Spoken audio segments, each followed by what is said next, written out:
Thank you very much for being here. I'm delighted that we have this forum in the aula of university, because at ELO we believe in science, we believe in cooperation with, on the basis of facts.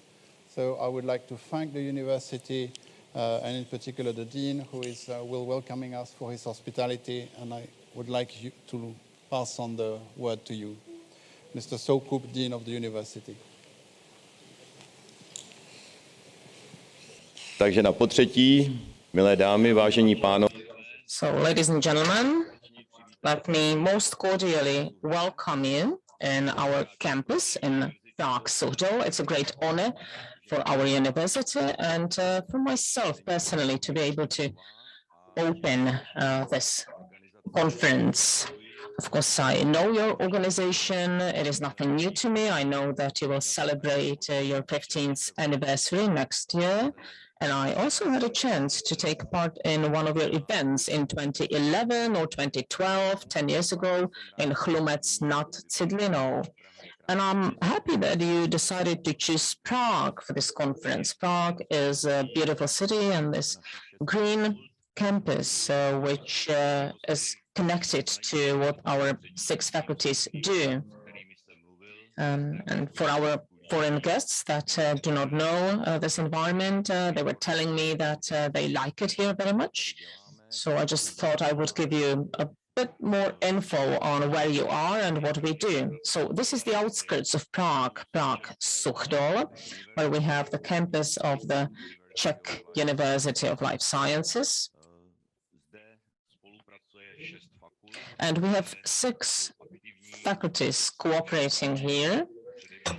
Those that are active in areas that you are interested in, such as agriculture, life sciences, or agricultural economy, rural economy, and so forth. We have about 20,000 students. My faculty that I represent here as a dean, it's a faculty of agrobiology, food and natural resources. So this faculty for agrobiology, food and natural resources is one of the most important. Of course, I have to say that as a dean. But by the work that we do, we cover the whole vertical axis, which is important for the agriculture, for feeding mankind, and also for conservation and handling natural resources. So all of that is covered by our programs and by our scientific activities, and also we have various practical exchanges with farmers and also scientists that are active in biotechnologies. So we have altogether 20,000 students. Our faculty has some 4,000 students, and it is a pleasure for me, and I hope it will be a pleasure for you as well, that those fields of study that relate to rural development and agriculture still seem to be attractive for students. We don't have a problem to recruit enough students. For example, this year we have twice as many applications than the places that we can occupy with new students. So that's a good news for us, and I'd be happy if our graduates were just as successful as many of you, as you're sitting here.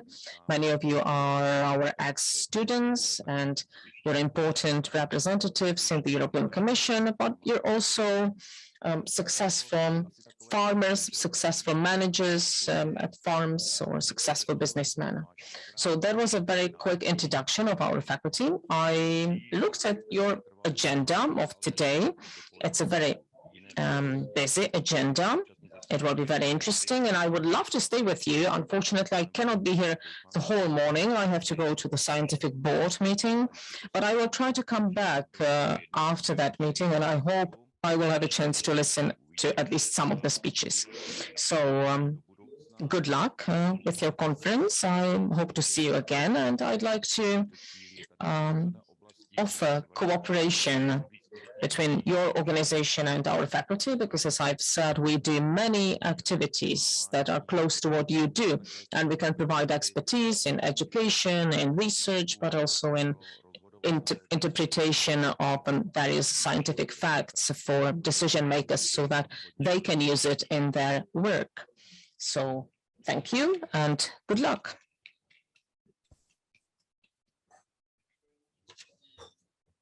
Stay in English to is it better? Okay, to welcome our guests from abroad. And I would like to start by explaining a bit where you are. You are in Golden Prague, which is in Central Europe. And Central Europe is very easy to define. It's where people are angry when you start talking about Eastern Europe. So this is the first takeaway for you today. You are in the middle of Europe, in the heart of Europe. ELO is the European Landowners Organization. It's a federation of associations, national associations, that work at the pan-European level to promote sustainability in the way and responsibility in the way we manage natural resources. We are landowners, forestry owners from many generations, and our principle, guiding principle, is that we inherit land, forests, water from our children. And sustainability for us means three things. It means ecological sustainability. If you respect nature, it works. If you don't, nature will take a vengeance on you. It means economic sustainability, because when things don't pay, they don't survive. And there are many, many jobs attached in places where we need the jobs that are attached to sustainable management of natural resources. And the third is socio-political sustainability. If society does not understand what we do, society will not support it, and we will not be able to pass on our estates, the work we've done, to the future generations, hopefully in as good, if possible, better status. And that is why we welcome these debates, and that is why we have created the Forum for the Future of Agriculture, of which we will have in the morning mostly focused on agriculture, in the afternoon mostly focused on forestry, where we have a succession of global forums, a global forum which is in March in Brussels, and then regional forums, which are typically in the country which is going to take over the EU presidency. So last winter it was in Paris, now it is in Prague. In December it will be in Stockholm. And we try to promote continuity in those debates so that we have not just one presidency dealing, for example, with forestry, but three, France, Czech, Sweden, have a common interest in promoting sustainability in forestry. And that is why also we have such a rich program where I think we will have what is fundamental in success, which is biodiversity of opinions. Round tables. So let's speak the truth. Let's base our discussion on the facts. Let's acknowledge that what we don't know when we don't know, and let's work together. And that enables me to pass on now the word to Mr. Janusz Potocznik, who's online with us, who should appear hopefully behind me on the screen, and who is the chair of the Forum for Agriculture, has been our chairman for many years, is also the chairman of the Rice Foundation for the Investment in Sustainable Enterprises, which is about combining economic force and ecological responsibility and social responsibility, and is also a co-chair of the International Resource Panel of the United Nations Environmental Programme, UNEP, very important for us, and has extensive experience from his past in Slovenia, but also in DG Environment in the European Commission. Mr. Potocznik, online with us, you have the word. Thank you. Thank you, dear friends. Welcome to another edition of our forum, and I'm delighted to be talking to you, even if remotely in the Czech Republic. The raison d'être of the Forum for Agriculture is to bring all of us together, policymakers, farmers, NGOs, industries, and academics, to see if we can find ways to bring down our silos and transform our food system together. I don't believe I need to convince you all here today of the urgency for such a transformation for all our sectors, energy, transport, infrastructure, and so on. I think we all recognize that the current predominant system of production and consumption is unsustainable, also for the climate and for the environment. The war in Ukraine has only worked to expose the vulnerabilities of the food system and the urgency to build resilience for the long run. Ukraine and Russia combined are important producers of wheat, barley, maize, sunflower seeds, and oils, and of course, natural gas.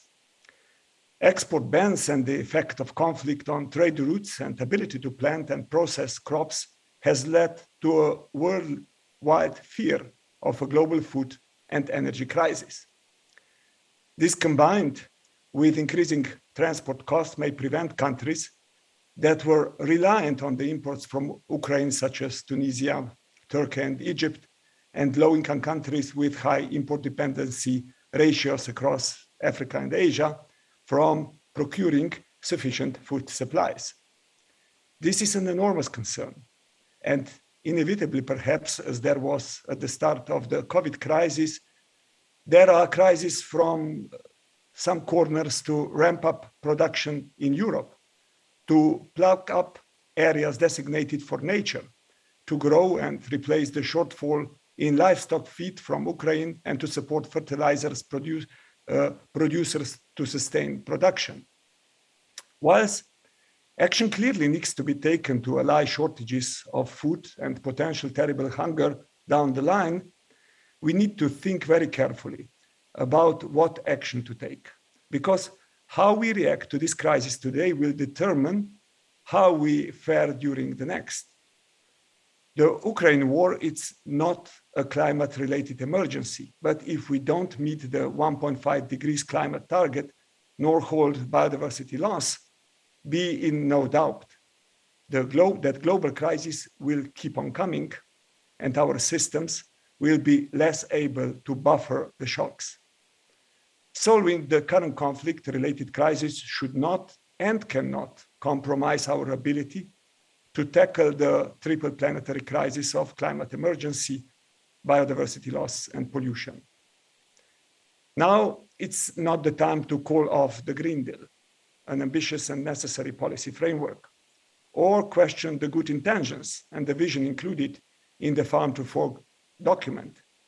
Rather, the COVID crisis and the war on Ukraine have accelerated the need to transition our food systems to one that is robust, sustainable, that restores and preserves biodiversity, reduces emissions, and sequesters carbon, and provides affordable, nutritious food for all of us.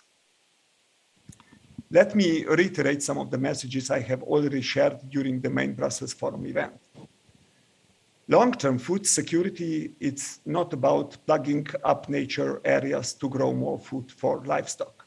Livestock is an essential part of our farming system, but there is a clear evidence that we are over-consuming and overproducing livestock products. Therefore, holding up and sustaining the size of the livestock sectors does not contribute exactly to the long-term sustainability. Food security, it's about recognizing that in Western countries, we continue to overconsume at the expense of the others. It is about prioritizing food for direct human consumption over food produced for animal feed. It's about taking a fresh look on marine production systems that can have the capacity to deliver multiple benefits. Aquaculture to produce seaweed and bee whales, it's a great option because these species absorb nutrients directly from their environment and therefore not depend on feedstocks. It's about amazing agricultural technologies like precision agriculture, vertical farming, and production of meat analogs. They rely on expensive machinery, but we can see these technologies being offered to farmers through dematerialized product as a service business models, which is again very encouraging. The emergence of these new business models in the food system are breaking away from ingrained ways of thinking and working in order to create new or additional value through sustainability solutions shared throughout the food chain. It's about our care for pollinators, and it's about our care for healthy soils. It's about how much of the food we still waste, which, if we think it, also means wasted water, wasted energy, pesticides, fertilizers, and the land used to produce that food. This is entirely unacceptable from an economic and environmental, but also from the ethical perspective. But it is also about policies which are not directly related to food.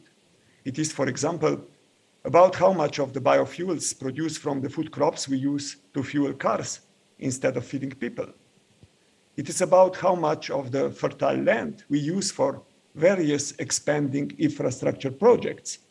It's about how much of the fertile land is swallowed up by urban expansion and new space required by our inefficient resource-consuming mobility systems.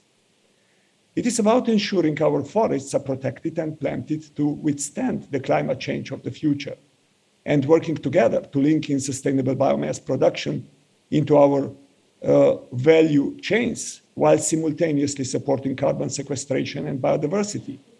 And of course, I could continue. All that is about food security. This multiple approach may seem a long way from the economic counter-offensive, the single swift response that political and media logic demands. But it is less strange for those working to hold back the underlying planetary crisis. Here, the cumulative effect of many positive system-changing decisions is almost the only way thinking, keeping a stable and safe world within the reach. While dealing with acute challenges, we have to recognize that we are facing also an emerging chronic and systemic environmental and social crisis due to the overuse of natural resources and uneven and unfair distribution of their benefits, and that makes triple planetary crisis and instability the norm. Natural resources are at the heart of our environmental and human health challenges. The use of materials, fossil fuels, metals, minerals, biomass, everything we extract from the earth has tripled since 1970, in the last 50 years, and accounts for a huge share of greenhouse gas emissions. In overconsuming earth resources and by distributing the benefits unfairly, our economic model is taking far more than the planet can sustainably give. The problem is that humankind has never separated out economic growth from ever-rising demand for resources. As a result, we are now overstepping planetary boundaries and locking ourselves out of a safe operating space in which human societies evolved.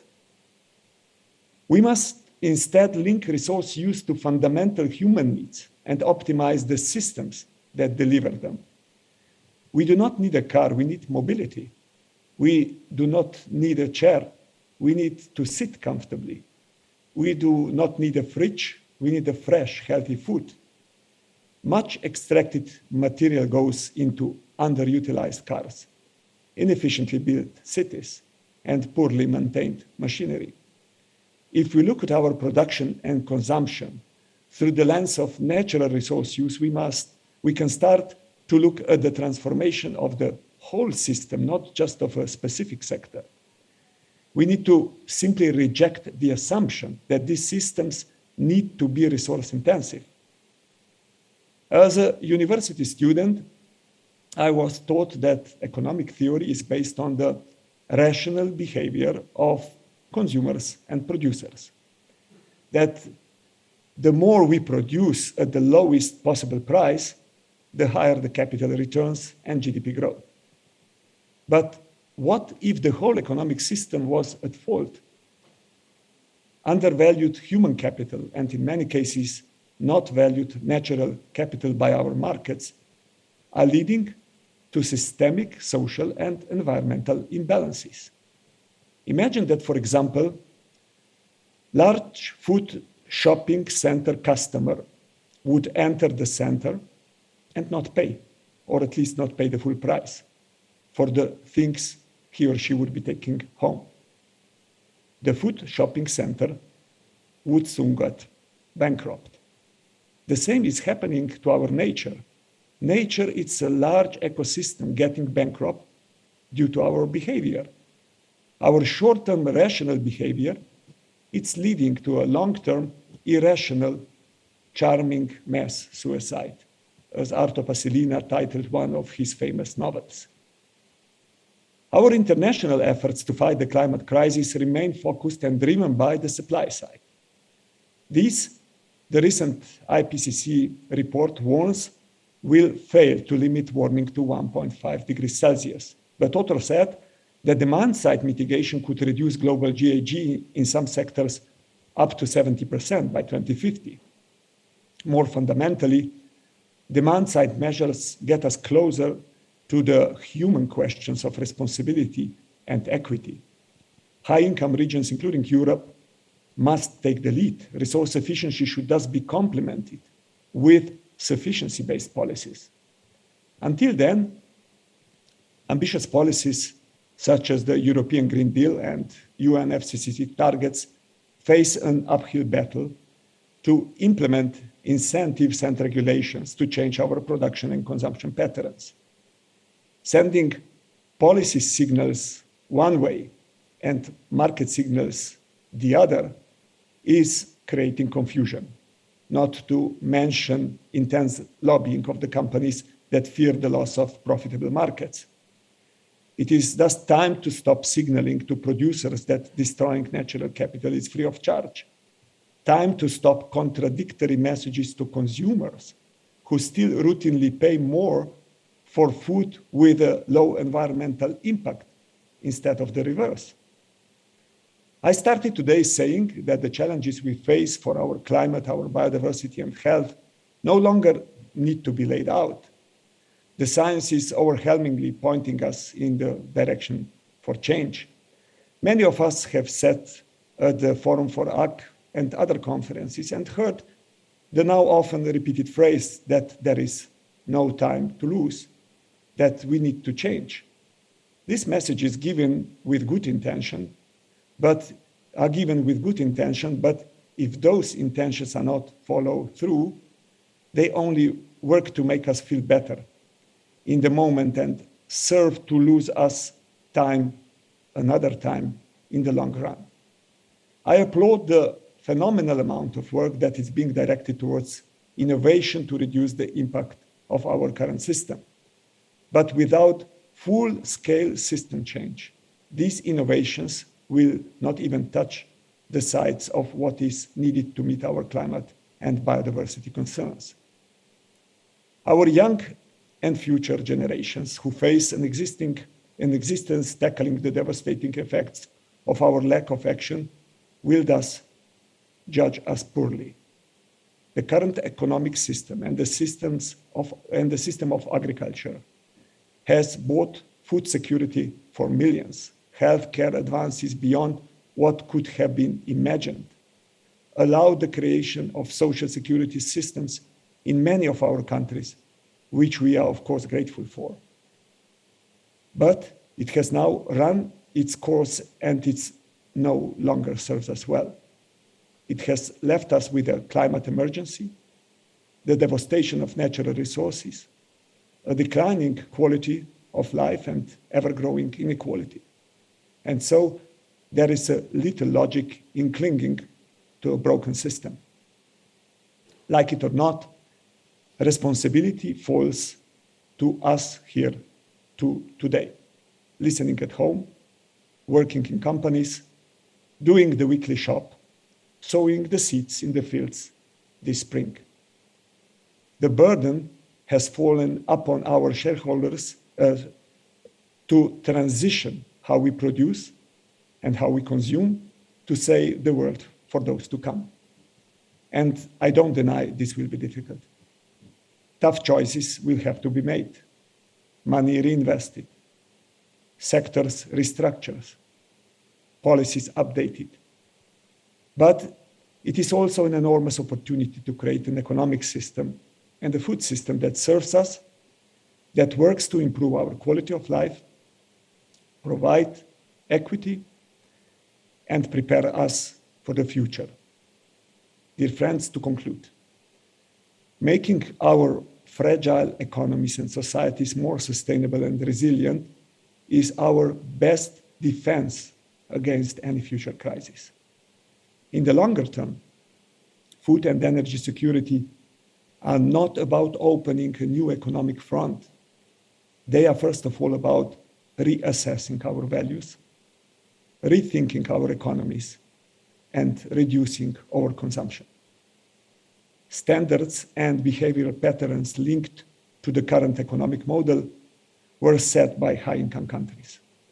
We are ethically bound to show the world that we are willing and able to change a reality we have created and to lead the essential transition at home and globally. The map of resource use still shows the shadows of an imperialistic world, where wealthy nations pursue their ambitions at the expense of the others.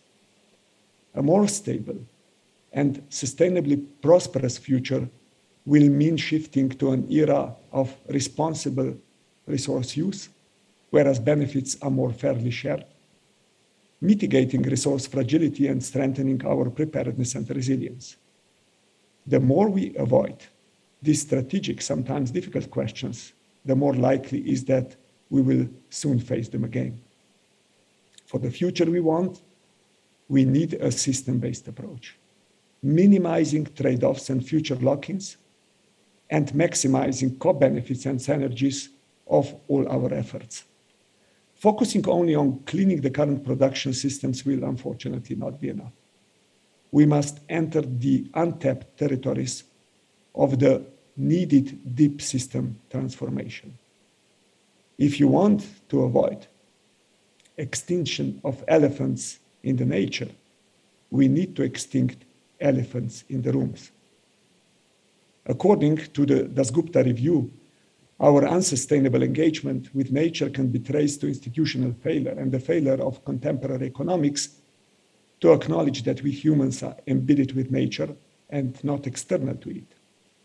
So for the beginning, it would be good to agree that humans are part of nature and start behaving accordingly. I never forget to mention that we are the first generation facing the emergence of a single tightly coupled human ecological social system of planetary scope. We are more vulnerable, more interconnected and interdependent than ever was any generation living on the planet Earth. And in the spirit of working together, I would like to take a moment to thank the wide variety of partners who came together to support the forum and join the conversation on these crucial topics. The funding partners, the European landowners, organizations, and Syngenta, our strategic partners, the Nature Conservancy, International Union for Conservation of Nature, Cargill, WWF, and Thought for Food, our international partner, the Chicago Council of Global Affairs, and our supporting partners, the Friends of the Countryside, John Deere, PepsiCo, Nestle, Indigo, the Reef Group, Systemic, and the Rice Foundation. And to thank Emma in the first place and her extraordinary team for bringing us today together. I wish you all a fruitful conference, and I would like to thank you for your attention. Thank you very much, Mr. Chairman, for your visionary words.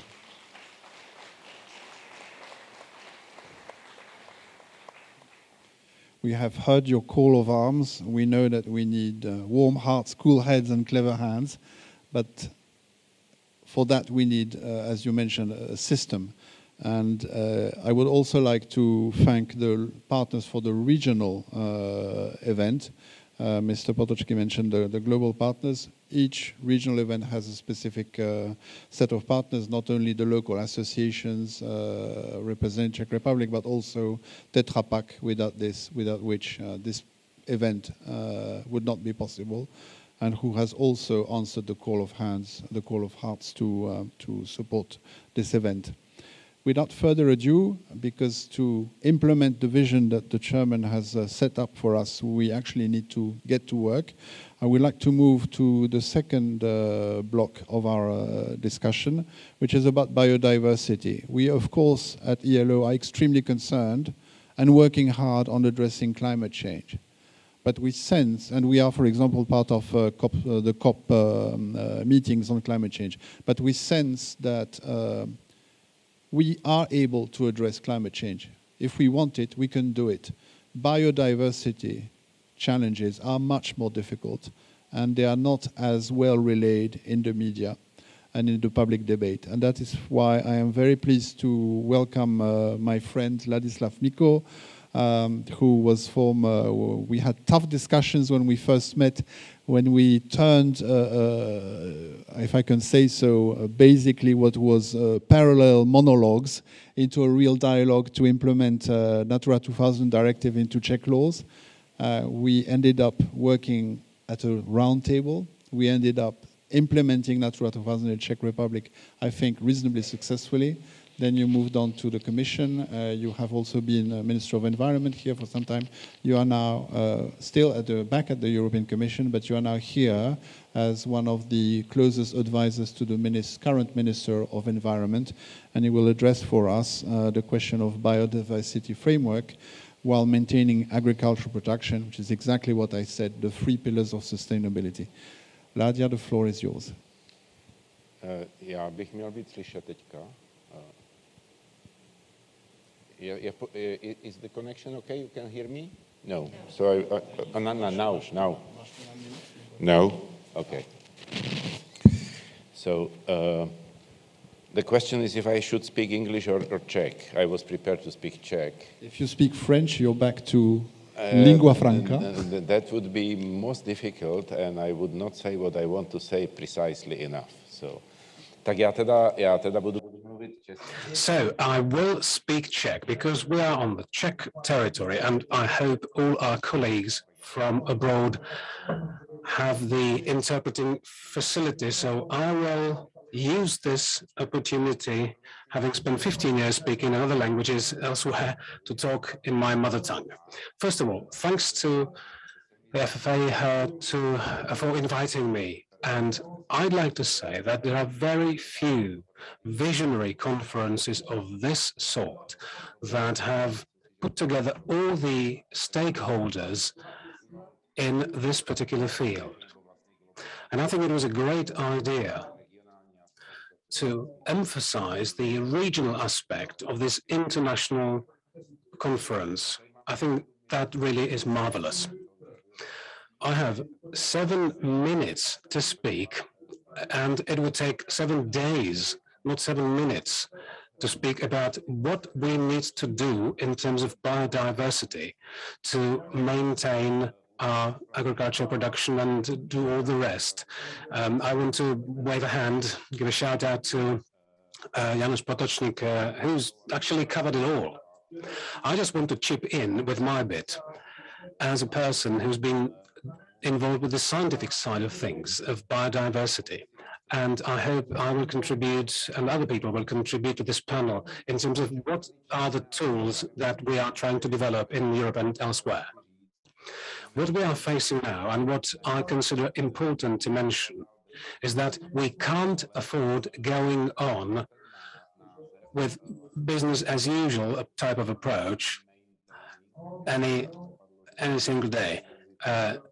We were talking about maintaining, because in terms of biodiversity, maintaining is no longer the word to be used. First, we need to restore biodiversity, I would maintain, and then we can only maintain it, because the way we are doing business in agriculture and generally in land is not just sufficient. There are 2 elements that I consider key, and I will focus on these, although there are more aspects to it. One would be the health of soil and fertility of soils, and the other would be the structure and functions of agricultural agriculturally managed land. We have significantly reduced the intake of organic matter into soil. In terms of production, that has not had any major impact. It's because we are essentially substituting organic matter by mineral fertilizers. But the problem is that we are killing the structure of the soil, and we are killing its capability to absorb water. And my agricultural colleagues will certainly be in the know. We used to replenish once or twice a year the organic matter in the 1950s, 60s, maybe. Now it's a completely different story. On top of that, we are dealing with the issue of eutrophy of water. We are losing the fertile elements, and we are losing altogether. I can tell you that the loss of organic matter and the destruction of the structure of soils leads to a dramatic loss in soil biodiversity and the subsequent layers of biodiversity above ground. There is only one solution to it. We need to try to find ways to return the organic matter to our soils. And the co-benefit of that is that this would help to address the issues of climatic change, because you know that soil is the biggest reservoir of carbon, and instead of capturing carbon, which will reduce the energetic difficulties, then soil, instead of capturing carbon, has started to produce carbon. And that's one of my major items I want to discuss. How do we return organic matter to soil? And this has a lot of positive consequences for biodiversity. Now, the second thing I want to mention is the biodiversity of land. We don't need to talk about pollinators and care for our pollinators. I think there's overall an agreement on that, but we need to make sure that there is a wholly around foodstuffs basis for our pollinators. Perhaps less known is the fact that the land elements with higher biodiversity, such as places with blooming flowers and small forests, etc., also create a lot of very positive elements in biodiversity below the ground and soil. And we simply can't avoid certain techniques that have a negative impact on soil.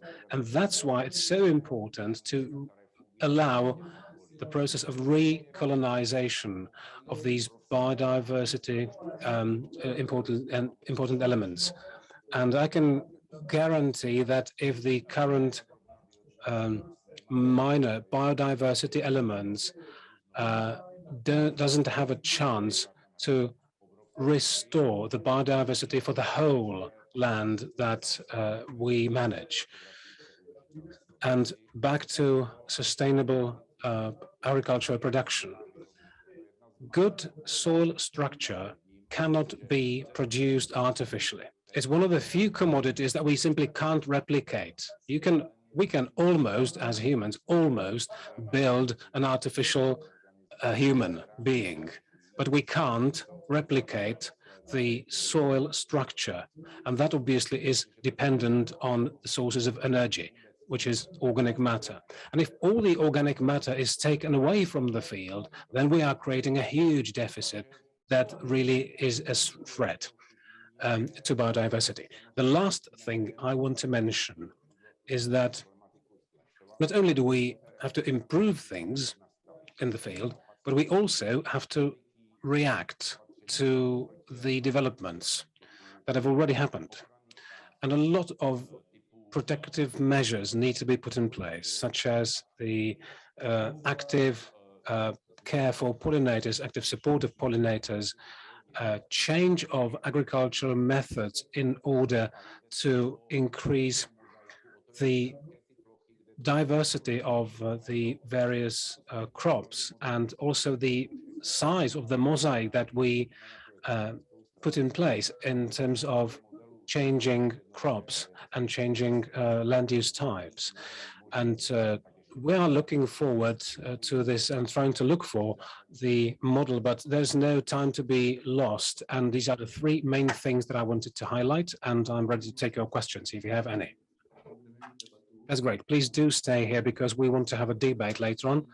And I do agree as a landowner and forest owner that we need to make sure we try to improve things. We do make mistakes, true. But if there is a wide portfolio of things, then we'll be able to find our solution. Now, I'm glad to be invite Mr. Mishek, who is part of Franz Timmermans's team, and he's responsible for Green Deal and the whole change of that system. Would he be able to say a few words from his European perspective? And then when he finishes, we will have a few questions on you. So good morning, gentlemen. I greet you from Brussels to Prague. I'm really sorry I cannot be in Prague at my alma mater. It's a great privilege that I can still speak to you, even though remotely, and I can speak to you at that university. And I'm really happy that you also mentioned my place of residence, Chlumec nad Cidlinou. So this is a great morning. I'm going to continue in English because if I understand it properly, everybody understands English. What I wanted to tell you is that on Friday, it will have been 2 years since the Commission adopted the Farm to Fork strategy along with the biodiversity strategy. With that, the EU launched far-reaching initiatives to make the food system sustainable and more generally to support the objectives enshrined in the European Green Deal. The key point is that we can no longer compartmentalize the food chain. A majority of the regulatory framework and funding has traditionally focused on production. Most of the actions are traditional taken in agriculture. We have certain rules for the middle part of the food chain, but we typically leave consumers out of it. The Farm to Fork strategy wants to change that. We need to consider the food chain as a whole, and everybody has a role to play. Now, on biodiversity, I think that everyone in the Zoom call and in the room will agree that we need to hold the biodiversity loss, which is occurring at an unprecedented rate. In fact, 3/4 of global food crops depend on pollinators, 3/4. In the EU, 1 in 10 bee and butterfly species are on the verge of extinction, and 1/3 of them are in decline. Land and sea-based food systems are one of the most important drivers of this negative trend, and yet they also run the biggest risk if biodiversity collapses. The Commission is therefore set to adopt new pesticide legislation in June. This will help us bring more nature into farming, and it will also stimulate innovation, as we will need to replace chemical pesticides with alternatives, with knowledge, with technology. Our ambition is to reduce the use and the risk of chemical pesticides by 50% by 2030. And once again, this is absolutely key for citizens. I'm deeply convinced that citizens want less pesticides in food, in parks, and in the end also in their bodies. What will also help massively is if we change our attitude to our eating habits. The EU food system still leads too many consumers to unhealthy food choices. This has negative effects on people's health and quality of life, and it comes at a substantial cost to society. Take food waste, for example. In the EU, 20% of food gets wasted, which represents 6% of greenhouse gas emissions. Globally, if food waste was a country, it would be the 3rd largest emitter of greenhouse gas emissions in the world. Just think about the impact this has, not just on the climate change, but also on the biodiversity loss, because we need to use pesticides to produce this food. The Commission will come forward with a new regulatory package to help reduce food waste next year. In parallel, in June, the Commission will also put forward the nature restoration law, which will legislate targets on nature restoration. And next year, the Commission will also put forward the long-awaited soil health law, which will, as it says on the tin, aim to make our soils healthy. Ladislav has also mentioned carbon stock in soil, and I fully agree. This is essential and fully in line with reaching climate neutrality in the EU by 2050. In fact, this is a legal obligation accepted by all member states, and all sectors have to play their part. Agriculture is responsible for about 10% of greenhouse gas emissions. Our calculations show that if we reach climate neutrality, if we put forward these plans, the land sector can become climate neutral as early as 2035 and start creating negative emissions after that. This is also enshrined in the proposal from the Commission in the context of the Fit for 55 package with specific national targets for each member state. And I think this is great news because this ambition will make the food chain more sustainable and it will attract the necessary investment. It will also make farmers more resilient because they will improve the soil health and bring more biodiversity into their fields. Finally, we also need to take account the new situation caused by the Russian war of aggression against Ukraine. Let's be clear on one thing, though. There is absolutely no food shortage in the EU. In fact, we are set to produce much more cereals and oilseeds than at any point in the last 5 years. However, this unjustified war is making the already difficult situation in other parts of the world even more dire. For your comparison, in September 2021, more than 161 million people in 42 countries were acutely food insecure. According to the initial FAO analysis of the impact of the Russian war, the number of undernourished people globally is projected to increase up to 13 million people. The EU is doing everything it can to support those countries, for example, through the World Programme. Just last week, the Commission set up a plan to get grain and oilseeds from Ukraine as large stocks are trapped due to the blockade of the Black Sea, because essentially it is an issue of logistics and finance. So that's what we have to do, and we have to do it fast. But we cannot lock ourselves in short-term expediency. We have to take a long-term view. It is clear that without a transition set out in the farm to fork and biodiversity strategies, food security will be severely at risk in the medium and long term, with irreversible impacts globally. We need to reduce the dependency of the EU food system on import inputs, such as fossil fuels, fertilizers, feed, and raw materials. Yanis has also mentioned the issue of livestock, and I fully agree with him that we cannot have a sustainable agricultural model without livestock. The truth is, though, that 2/3 of cereals we produce in the EU are fed to animals, not to people. The truth is that we waste a huge quantity of cereals in the EU. In fact, the amount of wasted wheat in the EU is equivalent to a half of Ukrainian exports of wheat. So we need to fix that. And all that can only be done with a fundamental reorientation of EU agriculture and food systems towards sustainability. And only if we make changes in all parts of the food chain as set out in the farm to fork and biodiversity strategies. Thank you very much. Děkuji moc. Určitě vysoce zajímavý. Well, thank you. That was very interesting. And I have my first question, because what we're talking about and what we're discussing at the European level, we as landowners and as managers of our land, we have to do it then in the field. And I have a question on the law of unintended consequences. So in other words, what do we do if the targets are non-consistent? And for example, by protecting 30% of land in the EU, we do not want to support the deforestation of the Amazon forest. so that they chop down the trees and plant produce to produce food. So to what extent do you think, gentlemen, that we have found a balance in the EU between the global perspective and what we can do here back home? And is that a question on Lukáš or on me or on both of us? I guess both of us. So what I can say is that this is really serious because the global interconnection is a fact, it's a reality. So whatever we do here in Europe has an impact on the global market.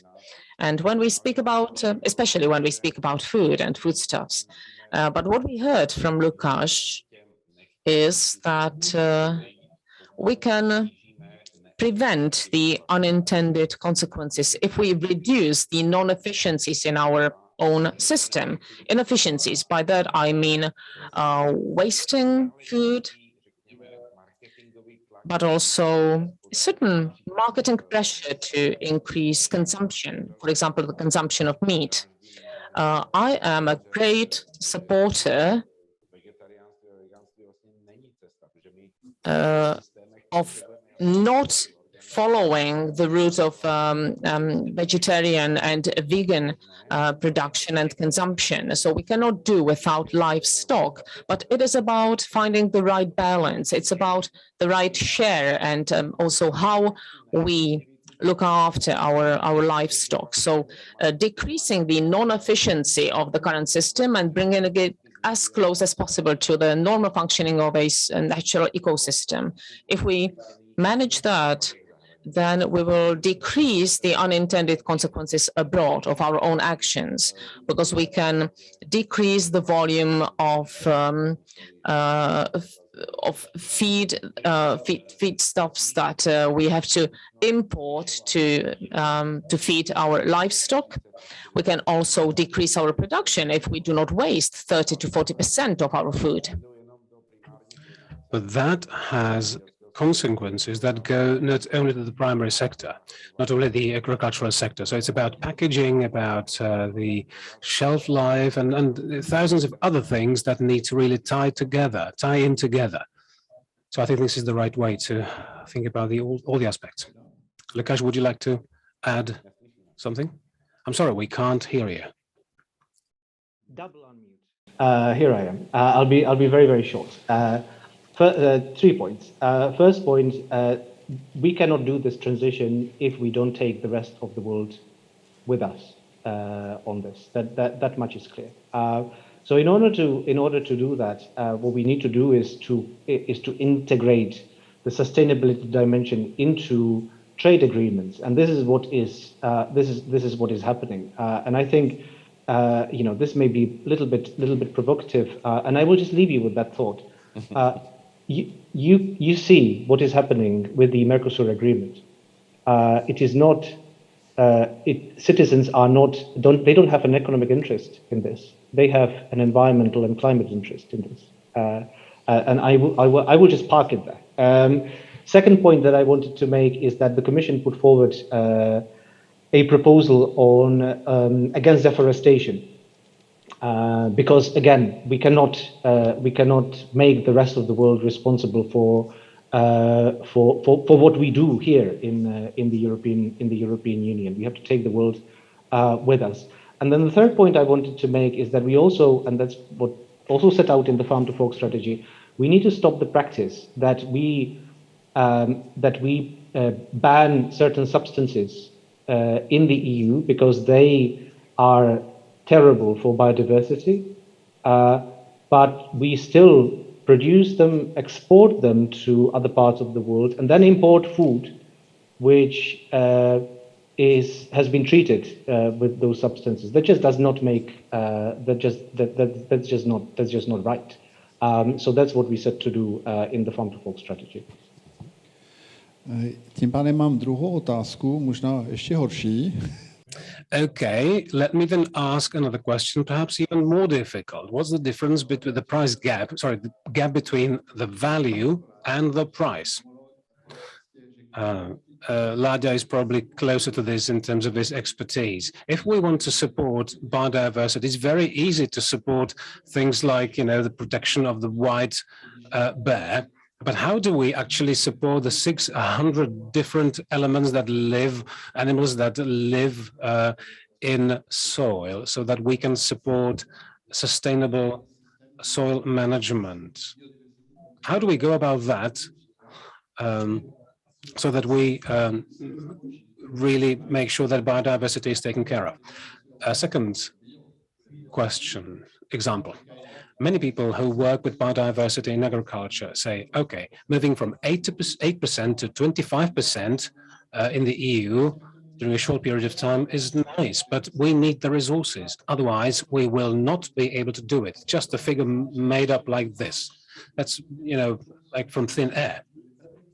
And the third, agriculture operators say they can't survive.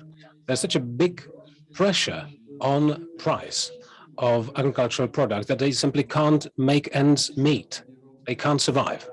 So how do we go about this so that this is reflected in the prices that will allow us to achieve a true sustainability? Well, let me say, by way of introduction, that I've heard several things from Mrs. Lagarde. I don't need to introduce her. Everybody knows her. And she was very blunt in saying that many of these economic conflicts simply cannot be resolved unless we change the very principles of the economic functioning of our societies. That's just as a kickoff remark. Then I want to say that the prices of agricultural produce are pretty much a political issue. Availability and affordability of foodstuffs would be one of our top goals, top objectives. True, but at the same time, we should be able to reflect on the actual cost of producing these items. And in many cases, I don't think this is the case. It's essentially a situation in which the whole society bears the cost of producing the agricultural produce, but the agricultural operators don't get sufficient funds from a society so that they can cover the cost. And we are actually creating an environmental and ecological debt, and we will have to pay for that as well. It will not be paid and will not have to be paid now, but it will have to be paid one day later on. If we can't collect enough water and capture enough water in our land, in our soil, then we will try to do it to make amends using nature close methods for capturing water, but it will cost something. And if we don't do it, we will have to pay from the other pocket. It's one way or the other, but we will have to pay. And in order to support our discussion here, I'd like to say this. Let's try to think about the fact that many of the methods used in modern agriculture are based on us trying to replenish the functions that would be naturally working without our involvement if the soil system would be okay, if it were okay, such as, replenishing fertilizers, etc., etc. Many of the losses would have been compensated by a reliable and good functioning of the soil system. So these calls for cutting the cost, yes, good, I understand that. It's either we need to cut the production, nobody wants that, or we need to return to the natural functioning of the soil system and cutting the cost without having to have any impact, without these having to have any impact on production. I think the key value in the question is, the key word in the question is the value, and that's what we're trying to capture with the forthcoming proposal on the sustainable framework for food, which is going to come at the end of next year. Because what we need to organize is that the value that is created at the level of production has to travel all the way to the consumer. In a way, today, consumers are not well informed about, they can't make a difference between, can you hear me? Yes, yes. Yeah, yes, okay, sorry. Okay. I thought, we're carefully listening. Good, thanks. So consumers cannot make a difference in a supermarket between, a steak that has been produced in a sustainable way, which is sitting next to a steak which has not been produced in the same way, which does not reflect the amount of investment. The only information that they have to make a decision is really the price, but it does not, as Ladislav said very well, it does not really tell you very much about what has gone into the production. It has worked, and it is working quite well with organic farming, which, by the way, does not uses very minimum amount of synthetic fertilizers, which means that they are profiting on the fact that they are not dependent on Russian gas, which is used in the production of synthetic fertilizers, and therefore the costs are a little bit different at the moment. But what has happened with organic agriculture is that there's a logo on the products. Consumers, I don't think that all of them have read the regulation on organic agriculture, but they understand that the logo represents something. It represents an assurance that it is something that they can trust. They can trust that it's being produced in a sustainable way. It has certain attributes, and then they are prepared to pay the price which that very product bears, whether it's lower or higher. But they are paying for the assurance, and this is exactly what we need to achieve for the entire food chain and for all products with the sustainable framework, which is coming next year, probably in December. Děkuji moc, pánové. Hodnota je cíl, zdroj. Thank you, gentlemen. The value is the aim, and the resource must be reflected in the price. So we have to work on that. Thank you, and let's move to other topics. And we will support our own biodiversity by adding many more women into our discussion. Without women, we cannot really do. It's not a man's world, it's our world. So I'll give the floor to the moderator of the next session, which is Nadezhda Havová.